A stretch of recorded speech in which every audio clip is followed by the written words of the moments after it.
Eyeballs நேயர்களுக்கு வணக்கம். நம்ம கடந்த பல எபிசோட்ஸாக கிரகங்களே கோவில்களாய் அப்படின்ற தலைப்பின் கீழே தொடர்ந்து நிறைய வீடியோக்கள் பார்த்துட்டு வரோம். அந்த வரிசையில் இன்னைக்கு அதிசயமான ஒரு ஜோதிட சம்பவத்தை பற்றி தெரிஞ்சுக்கலாம். என்னுடைய குருநாதர் நெல்லை வசந்தன் ஐயா ஒரு முக்கியமான ஒரு விஷயத்த அடிக்கடி சொல்லுவார். அது போன புதுசில் அவரை போய் நான் சந்தித்த புதுசில் எனக்கு அது சரியாக புரிபடலை. என்ன சொன்னார் அப்படின்னா, சமுதாய இணைவு ஜாதகம் அப்படின்னு எழுதியிருப்பார். அவருடைய அலுவலகத்தில் கூட அப்படி எழுதி ஒட்டியிருப்பார். அவரை பார்க்க போனால் சொல்லுவார், சமுதாய இணைவு ஜாதகம்னா அப்படி தான் கேட்குவார். எனக்கு ஆரம்ப காலத்தில் புரியலை, அது என்ன சமுதாய இணைவு ஜாதகம் அப்படின்னா எனக்கு ஒன்றும் புரியலை. கொஞ்ச நாள் புரிஞ்ச மாதிரியே உட்காந்துருந்தேன். அப்போ தான் அவர் சில விஷயங்கள் அவர் செயலில் செய்யும் பொழுதே நான் அதை கூர்ந்து கவனிக்க ஆரம்பித்தேன்.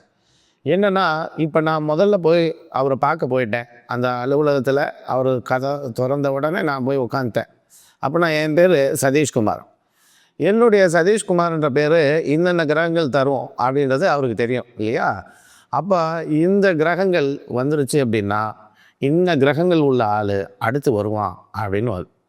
அதே போல் கொஞ்ச நேரம் கழித்து ஒருத்தர் வருவார். பார்த்தா நான் அப்பயே சொன்னால இந்த பேர் உள்ள ஆள் வருவார் அப்படின்வார். அப்புறம் இன்னொரு சம்பவம் நடக்கும். இப்போ வேற ஒருத்தர் அங்கே உள்ளே நுழைகிறாரு. அவர் நுழையும் பொழுது அவரை பார்த்துட்டு பேசிகிட்டு இருந்தார். அவருடைய பேரை வைத்து ஒரு இது கால்குலேட் பண்ணிவிட்டு, இப்போ சந்திரசேகர்னு யாராவது வருவாங்க பாருங்கள் அப்படின்றார். யாரும் வரல, சந்திரசேகர்னு யாருமே வரல. நாங்கள் உட்காந்துருக்குறோம். ஒரு அரை மணி நேரம் கழித்து ஐயாவுடைய நண்பர் எஸ்வி சேகர் சார் வந்தார். உட்காந்து பேசிகிட்டு இருந்தார். ஒரு அரை மணி நேரம் அப்படியே போயிடுச்சு. போயிட்ட பிறகு அப்போ இவர் கிளம்புறதுக்கு தயாராகிட்டா, ஐயா நான் கிளம்புறேன், ஆனால் சந்திரசேகர்னு யாரோ வருவார்னு சொன்னீங்க, யாரும் வரலையே அப்படின்னு அவர் கேட்டோன்னே, அப்போ அவர்கிட்ட கேட்டார், இவரோட பேர் முழு பேர் என்னன்னு தெரியுமான்னு கேட்டார். தெரியாதுனால அவரோட முழு பேர் சந்திரசேகரம். அவர் எஸ்வி சேகர் சாருன்னு தான் எல்லாருக்குமே தெரியும். ஆனால் அவருடைய முழு பேர் அப்போ தான் எங்களுக்கு தெரியும்.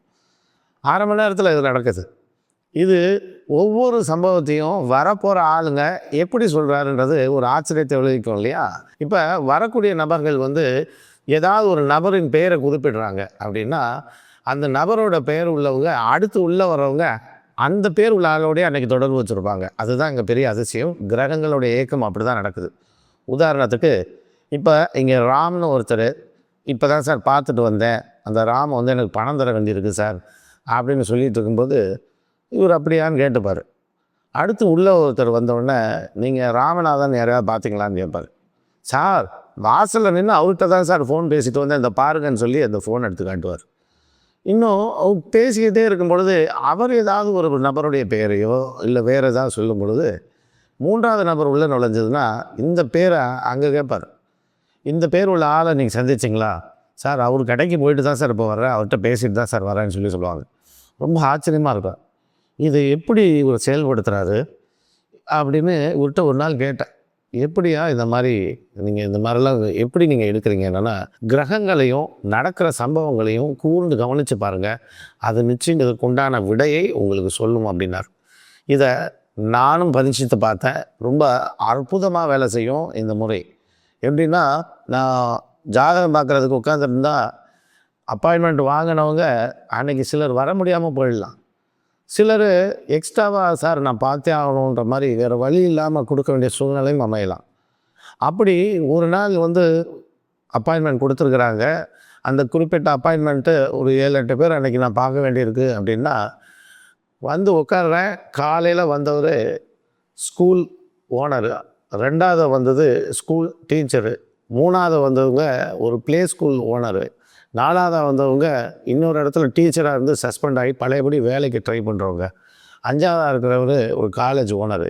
இப்படி இந்த 7-8 பேருமே எல்லாருமே எஜுகேஷ்னல் இன்ஸ்டியூஷனில் தான் வர்றாங்க, இல்லை அது சார்ந்த பிரச்சனைக்கு தான் வர்றாங்க. இது எப்படி நிகழுது அப்படின்னா, அன்றைக்கு அந்த கிரகம் வலுவாக இருக்கும் பொழுது அந்த மாதிரி ஆட்கள் தான் வராங்க. இது பெரிய ஆச்சரியம் இல்லையா? எல்லாரும் வெவ்வேறு நாளில் இருந்து அப்பாயின்மெண்ட் போட்டது.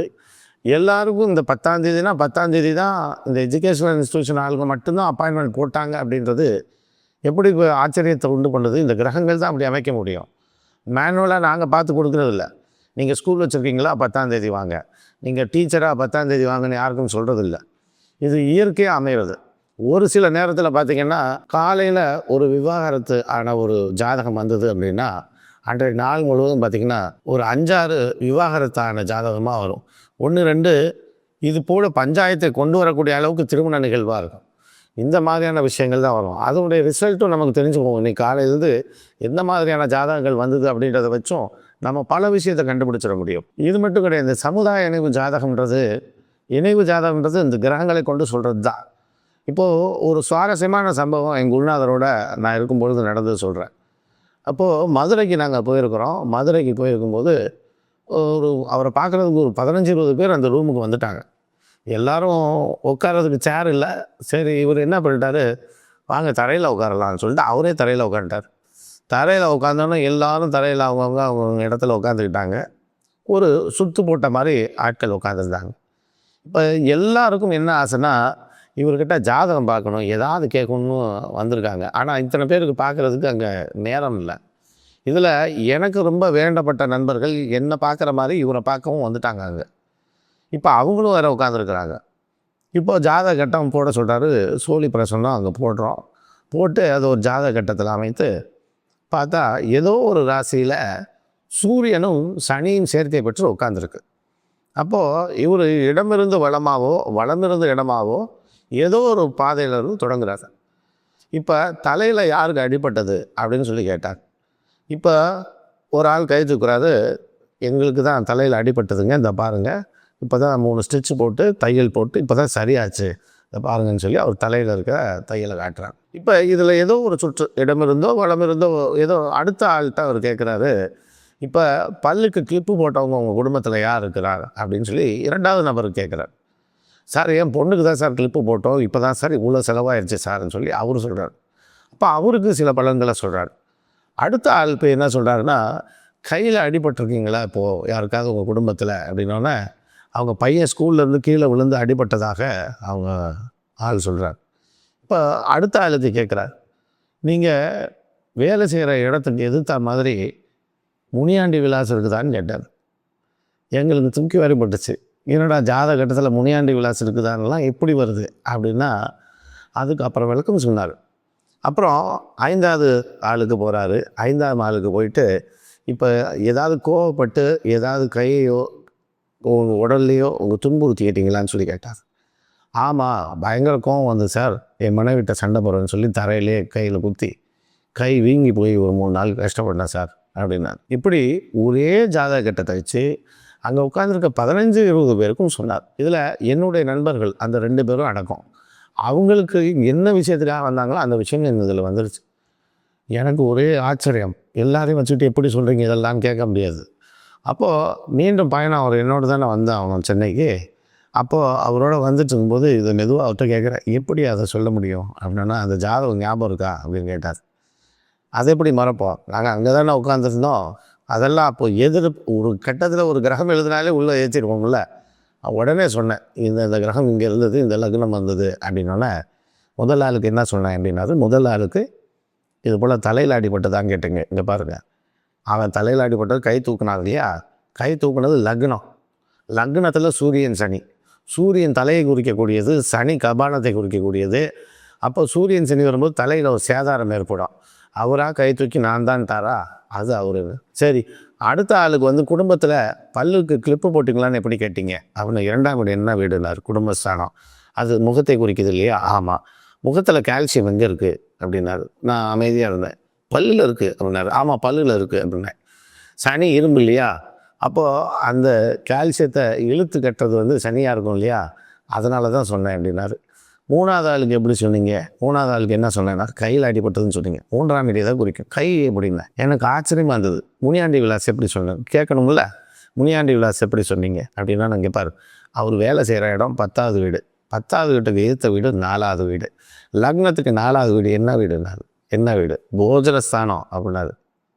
ஆமாம், அப்போது இவர் வேலை செய்கிறதுக்கு எதிரில் போஜனம் இருக்கணும், அது அசைவமாக இருக்கணும். ஏன் அசைவம், சூரியனும் சனியும் அசைவத்தை குறிக்கும் இல்லையா, அப்போது அது அசைவமாக இருக்கணும், கடையாக இருக்கணும் அப்படின்னா. அதையும் முனியாண்டி விலாஸ், முனியை குறிக்கக்கூடிய கிரகம் சனி, அதனால் ஆண்டிக்கும் அவன் தான் அதிபதி. முனியாண்டி விலாஸ் அசைவம் சமைக்கக்கூடிய இடம்னு சொன்னேன். அது அதாவது ஜோதிடத்தை இப்படியெல்லாம் சிந்திக்கலாம் அப்படின்றத சொல்லி கொடுத்தது அவர். அதுதான் அவர்கிட்ட எடுத்துக்க வேண்டிய மிக முக்கியமான விஷயம். அந்த துணுக்குகள்லாம் நமக்கு உதவாமவும் போகும். ஆனால் எப்படி அப்ளை பண்ணும் அப்படிங்கிற நாலேஜ் இருக்கு இல்லையா, இது விலை மதிப்பு மிக்கது இல்லை, விலை மதிப்பு இல்லாதது. அவ்வளோ ஒரு உசத்தியான ஒரு விஷயம். ஜோதிடத்தை அணுகிறதுல ஒரே கிரகத்தை போட்டு எல்லாருக்கும் பலன் சொல்ல முடியும்னா, இப்போது எல்லாரும் ஒரு விஷயத்துக்குள்ளே கட்டுப்பட்டவங்கன்னு தானே அர்த்தம். இந்த கிரக அமைப்புக்குள்ள அத்தனை பேரும் கட்டுப்பட்டவங்க தானே அர்த்தம். அவங்க எப்படி அந்த வரிசை கிரமமாக அங்கே வந்து உட்காந்தாங்க? ஏன் இவங்க மாறி கூட உட்காந்துருக்கலாம் இல்லையா? இங்கே போட்ட ஜாதக கட்டத்துக்கு தகுந்த மாதிரி இயற்கையாக தற்செயலாக உட்கார்றாங்க. அந்த அடுத்தடுத்த நபருக்கு இந்த பலன்கள் வந்தது தான் மிகப்பெரிய ஆச்சரியம். கிரகங்கள் மனிதர்களோட மட்டும் இல்லை, இந்த உலகில் உள்ள அனைத்து பொருட்களோடும் தொடர்பு கொண்டு இருக்கின்றதை நம்ம ஞாபகம் வச்சுக்கணும். இது போல் அதிசயமான விஷயங்கள், அற்புதமான ரகசியங்கள் அடுத்தடுத்த நிகழ்ச்சியில் ஒன்று ஒன்றா பார்ப்போம். அது வரைக்கும் நன்றி, வணக்கம்.